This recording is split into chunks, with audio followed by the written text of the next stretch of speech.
Dian yang masih ingin terbang bebas menggapai mimpi, bertolak belakang dengan Iun yang berpikiran matang dan siap membina rumah tangga. Perbedaan-perbedaan itulah yang membuat mereka tidak lagi bisa menyatukan hati dan cita-cita.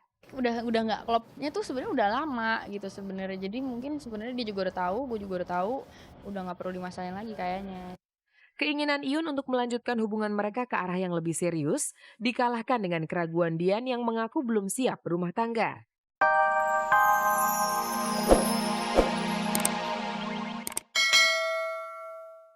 Kemesraan seperti ini tampaknya tidak akan terlihat lagi pada pasangan Dian Sastrowardoyo dan Hayunaji. Sejak akhir Juni lalu, Dian dan Hayunaji atau Iun memutuskan tali asmara yang belum genap 1 tahun mereka bina. Padahal sebelumnya hubungan mereka terlihat cukup serius. Keseriusannya itu dibuktikan Dian Sastro dengan berpindah keyakinan, mengikuti keyakinan yang dianut kekasihnya itu. Tidak heran kalau kabar seputar rencana pernikahan mereka pun santer beredar.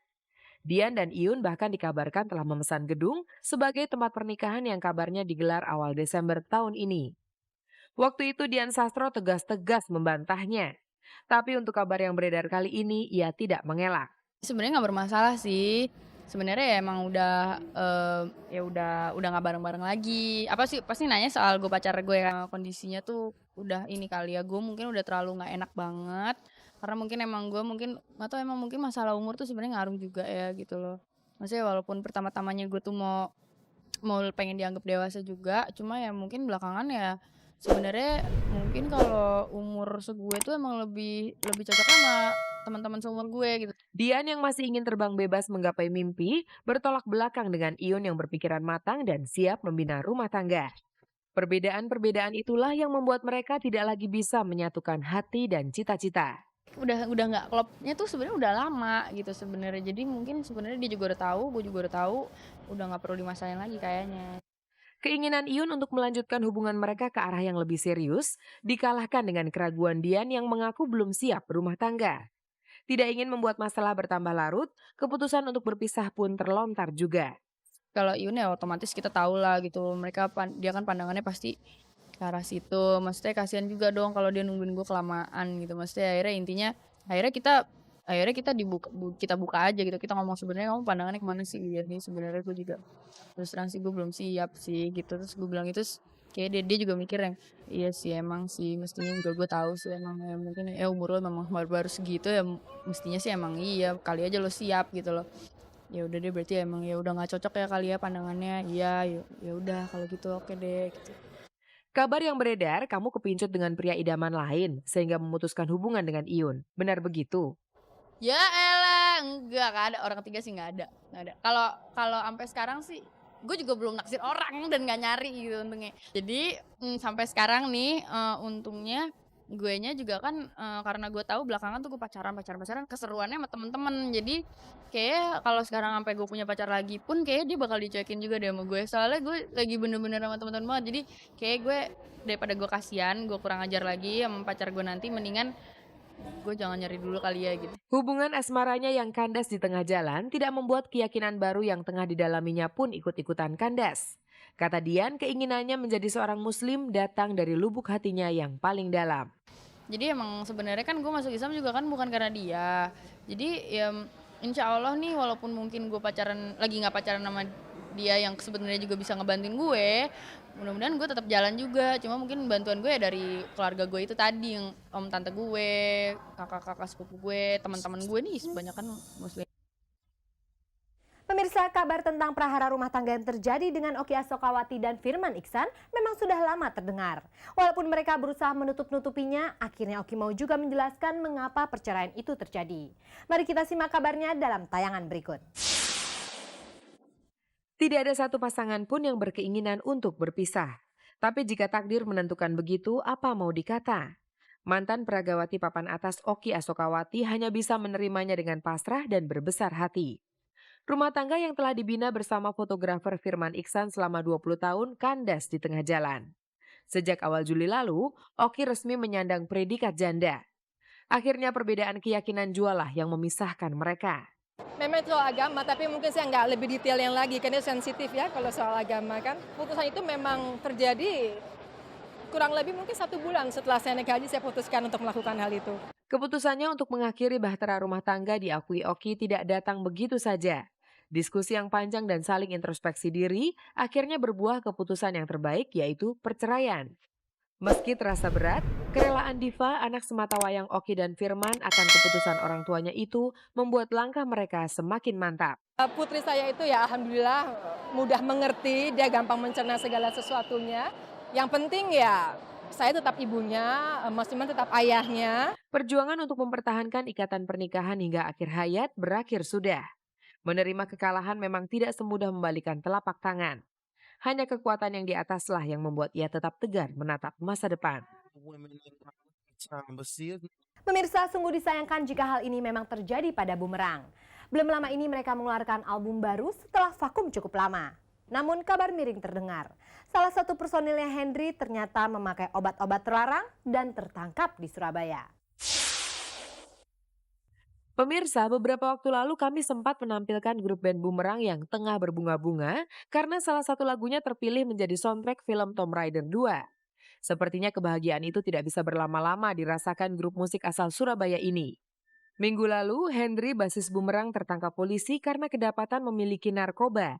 Hingga kini ia masih meringkuk di tahanan polisi di Surabaya. Saat kejadian, aku sama Ivan lagi di Jakarta, terus Farid di Surabaya, tapi kita nggak ada yang tahu juga, dan kita taunya itu baru 1 hari setelah kejadian. Tapi mengenai statusnya Henry, kita belum bisa, secara hukum ya, kita belum bisa ngambil kepastian karena ya prosesnya kan masih jalan penyidikan. Jadi kita sebetulnya kalau dari kita sendiri, dari kita bertiga, kita masih nunggu hasil sidang nanti gimana gitu. 1 hari setelah tertangkap, Henry menyatakan mengundurkan diri dari Bumerang. Keputusan itu pun diterima oleh Roy, Ivan, dan Farid. Tetapi mereka berjanji akan menerima Henry kembali jika persoalan hukum yang dihadapinya telah selesai.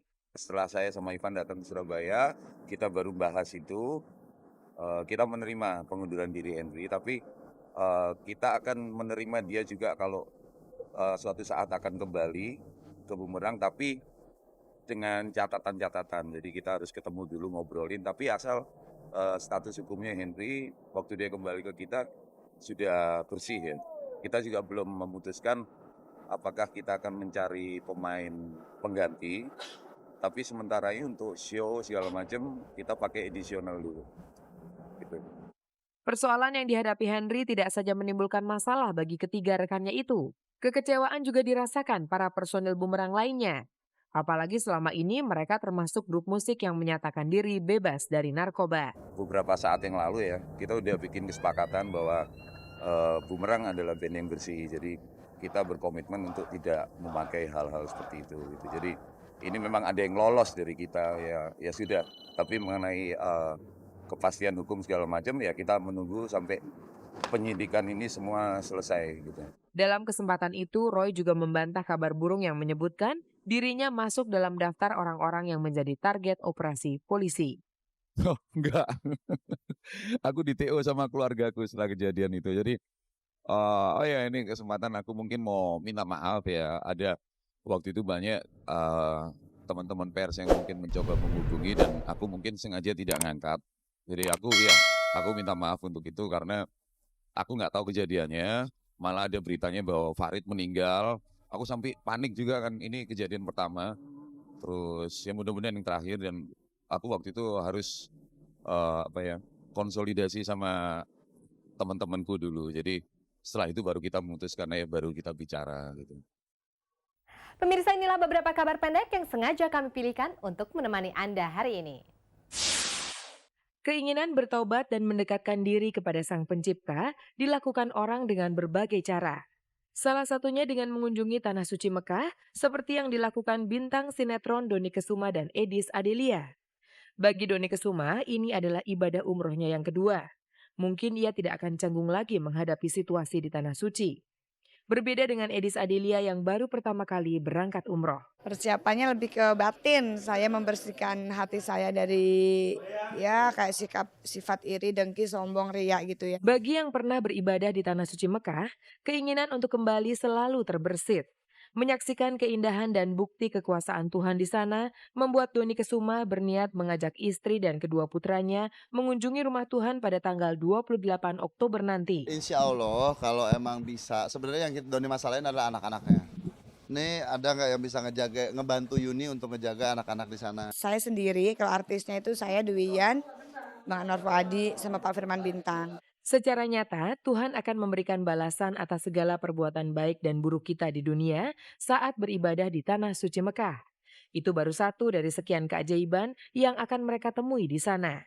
Siapkah Doni dan Edis? Ya siap aja karena saya saya pasrahkan semua sama Allah Subhanahu Wa Taala sih. Doni udah nggak sempat mikir apa mau dibalas apa terserah deh pokoknya Doni masih udah pasrah aja.